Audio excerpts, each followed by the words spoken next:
Hi, my name's Polly. I'm a mindfulness teacher and I'm working in collaboration with Project Reworld. Mindfulness, simply put, is the art of paying attention to your present moment, and this can be to yourself as well as your environment. Mindfulness really is for everybody.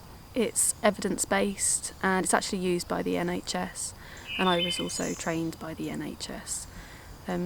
I would say that if you have any preconceived ideas about what mindfulness meditation or mindfulness is, to, as best you can, let those go.